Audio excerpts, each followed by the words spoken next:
Quem que é o educador? O educador é o ator coadjuvante, é aquele profissional de saúde que eu falei para vocês. Pode ser um médico, pode ser um enfermeiro, farmacêutico, nutricionista, qualquer profissional de saúde que seja envolvido no tratamento dessa pessoa que tem diabetes e que está fazendo a sua função, desempenhando o seu papel para aquilo que você estudou, para aquilo que você especializou. Tá? Então, nós somos os atores coadjuvantes. E quem é o educando, então? O educando é o ator principal, aquela pessoa que está em processo de aprendizado, que vai ter o indivíduo que tem diabetes e precisa ter, né, ativo ali naquele processo dele de aprendizagem. E esse processo, ele é lento, gente. Ele não vai aprender tudo de uma vez só. Eu não aprendi, eu comecei minha farmácia em 2006, nós estamos em 2020, 14 anos que eu trabalho com diabetes. E todos os dias eu aprendo, porque todos os dias tem novidade no mercado e todos os dias eu aprendo com uma dúvida que chega para mim nas redes sociais, de algum pessoa, algum seguidor, me perguntando alguma coisa e eu, poxa, isso aí, uma vez me chegou assim, como é que eu faço para tratar a diarreia diabética? Eu falei, pô, diarreia diabética tem a ver com metformina, que vem na cabeça de farmacêutico, né?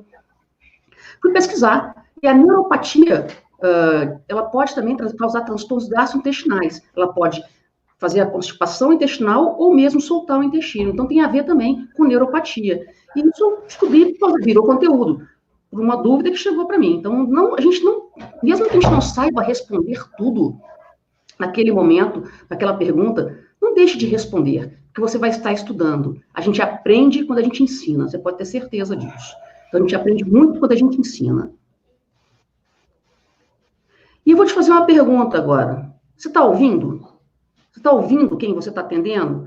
A maioria de vocês são estudantes, mas quem está atendendo já ouve a pessoa? Ou você simplesmente está falando com ela?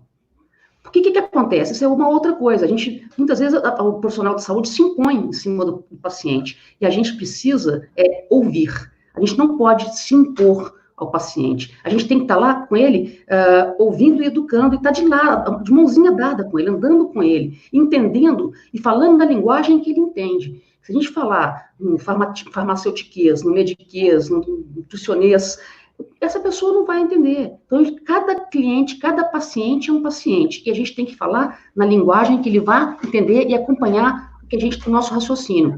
Não adianta eu falar assim, você tem que perder peso, você tem que fazer atividade física, mas se eu não orientar, como que eu vou fazer isso? Como é que eu vou implementar isso? Como é que eu vou criar essa meta? Como é que, vou ter que perder peso? Muitas vezes as pessoas acham que tem que perder, precisa perder 20 quilos, tem que perder os 20 quilos de uma vez só, passa a comer só alface, né? E não é por aí. A gente tem que ensinar essas pessoas que, muitas vezes, se ela perder de 5% a 10% do peso inicial, ela já vai ter uma mudança no metabolismo e na qualidade de vida dela, que aí ela vai ver resultado e vai dar continuidade. Então, a gente tem que ouvir essa pessoa que está sendo educada, tá? Para a gente conseguir melhorar as coisas junto com ela, e não só impondo conceitos e rotinas que ela não vai seguir se a gente não conseguir empoderar essa pessoa nesse tratamento. Então, você deve ouvir. Então, o educador tem que estar com o educando e não sobre o educando. A gente tem que andar lado a lado, mãozinha dada, e um ouvindo o outro. E a gente tem que mais ouvir realmente e aprender a falar na linguagem que ele vai entender. Uma vez eu dei uma palestra em Diamantina e tinha uma nutricionista que entendia o interior do interior. Diamantina é uma cidade aqui no interior de Minas, e ela atendia o interior do interior de Diamantina, então a zona rural. E as pessoas, o que você come? Eu como escaldado. Mas o que é isso escaldado? É farinha de mandioca temperada com água quente cozida ali, aquilo que eles comem. Não adianta você falar assim, você tem que ter uma alimentação saudável se ele só tem aquilo para comer. Você não sabe, então a gente tem que escutar esse paciente para saber o que a gente tem que realmente solicitar para ele. Quais são as barreiras da educação em diabetes? Segundo a Associação Americana de Educadores em Diabetes, que existe uma Associação Americana de Educadores em Diabetes, educador em diabetes é uma profissão em alguns países, na Europa, na Austrália, nos Estados Unidos, aqui no Brasil ainda não é uma profissão reconhecida. A Associação Americana, ela colocou 3 barreiras.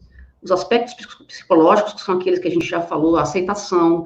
A pessoa, quando recebe um diagnóstico de diabetes, acha que é o fim do mundo, que não vai poder comer mais nada, que agora vou ter que usar insulina, eu vou morrer, porque meu avô começou a usar insulina, morreu, meu tio ficou cego, minha sobrinha, meu vizinho perdeu a perna. Então, existem vários mitos que a gente tem que quebrar e mudando paradigmas, por exemplo.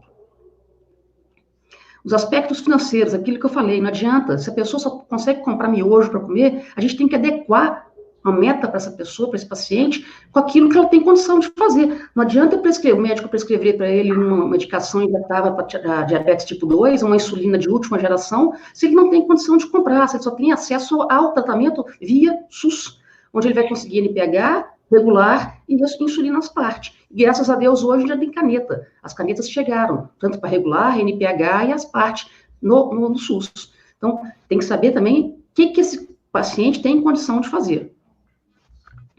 E os aspectos culturais, que muitas vezes as pessoas acham também que a gente vive num país continental, o Brasil é um país continental que cada lugar tem um detalhe diferente, cada lugar tem uma cultura diferente. Tem gente que acha que insulina vicia, né? Então, eu já recebi mensagens de seguidores de Angola que, meu tive diagnóstico de diabetes, meu pai falou que não vai comprar insulina para mim porque a insulina vicia, porque é injetável. Você pode também, eu já vi casos de pessoas que estão dentro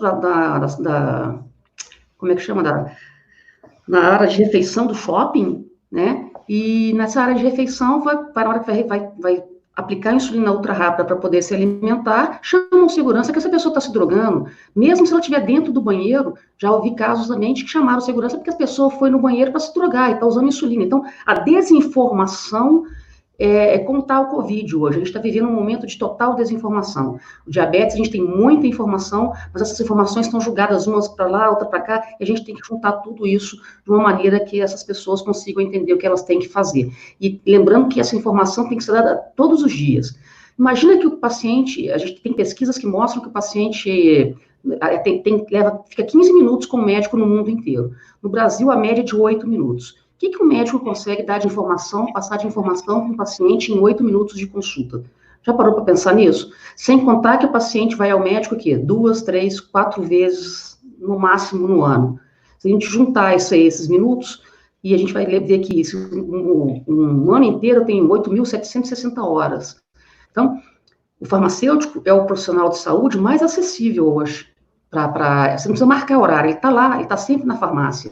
Então, hoje a gente tem um profissional de farmácia para atender esses pacientes sem marcar consulta, às vezes.